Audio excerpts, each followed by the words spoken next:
Welcome everyone, this is your host Abraham L. Jack. You are a professional game master. Today I am continuing the review series featuring Machine Gods of the Noxian Expanse.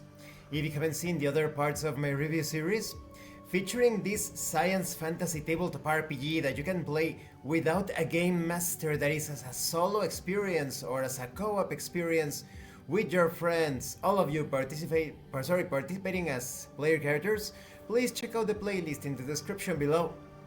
This time we are going to talk about how to play the game. The core system is very simple. It is perfect for this sort of experience where you don't want to be too busy handling the game master side of things, so to speak, when it comes to the game master emulation component. When it comes to checks, this is very easy. You roll a 20-sided die. You add modifiers, usually an attribute, but perhaps some other circumstantial modifiers are related to tools or powers, and you try to hit a target number or above that. You have a handy table divided by very easy, average when it comes to difficulty. So if something is very easy, the target number is 5. You need to roll 5 or above. If it's, let's say, hard difficulty, it would be 16 or above. Now, it's definitely recommended that you have this table handy so that you can reference it during the game. Maybe you have an average check, 14 or more, but some other circumstance, some sort of difficulty, raises that one step too hard. So now you consult the table and now it's 16. All of the checks involve the player character making the roll. There is no game master to make the roll. Even if you decide to run this with a game master, the game master doesn't roll in the case of these checks. When it comes to making checks against non-player characters, you usually make a check against a target number that appears on the non-player characters or monster's stat box rather.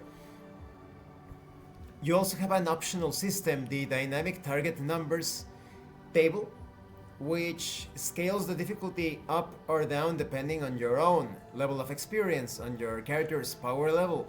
I don't particularly like this scaling system because it reminds me of why I didn't like Oblivion, Elder Scrolls Oblivion.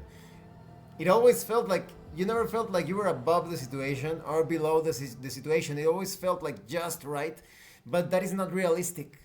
Within the fictional context, I enjoy feeling as if some challenges are almost impossible to overcome with my current resources or power. Or some other challenges, they demonstrate that I have leveled up so much that I have become very proficient in various tasks or areas, and now those challenges are not that difficult. I prefer that sort of feel during play. There is also advantage and disadvantage. Some situations could apply an advantage to your roll. You roll 2 20-sided dice and you choose the more favorable roll.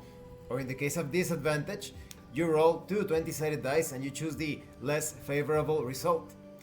When you roll a natural one, it's always a critical failure. But a natural 20, it's always a critical success, so you have either the worst or the best possible outcomes, respectively. When it comes to opposed checks, you roll against a particular stat indicated by the stat box of the non-player character that you are facing off against. If there are ties, the highest attribute score wins. Of course, you could also have challenges between two player characters. In that case, you make a roll and the highest result is the winner. You can also assist characters during checks. When the conditions are met for it to occur, the character that could be considered the one initiating the check or the main check doer, the main person carrying out the action, has an advantage during that particular task. It's important to note that here, when it comes to spending ammunition and such, you have a usage die. This is in order to eliminate bookkeeping. Let's say that you have a quiver of arrows, a d8. You perhaps employ your arrows, you shoot an arrow, And now you need to roll that d8. If you roll a 1 or 2, the usage die decreases by one size, from d8 to d6. If this happens when you have a d6, it goes down to a d4. If the roll is 1 or 2, when you have a d4, then the procedure triggers something like, how would say, you run out of ammunition. It's important to consider this because when it comes to spell casting, there are some objects called resonance cores, and this has a lot to do with them.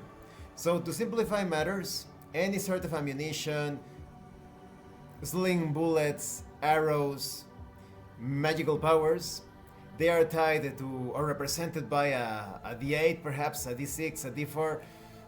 Every time you use that ammunition or that power, you roll that die. If it's a d8 or a d6 or a d4, and if you roll 1 or 2, the die goes down. If you roll a d4, you are out of ammunition, you are out of magical power. And this concludes this part of the review series.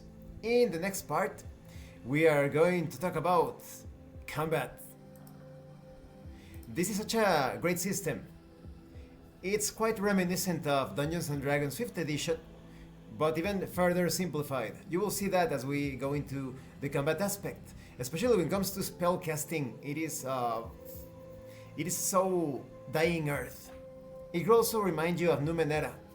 But yeah, overall, the core system is perfect for this sort of experience. Thank you for watching this part of the review series. Don't forget to leave a like, comment, and subscribe.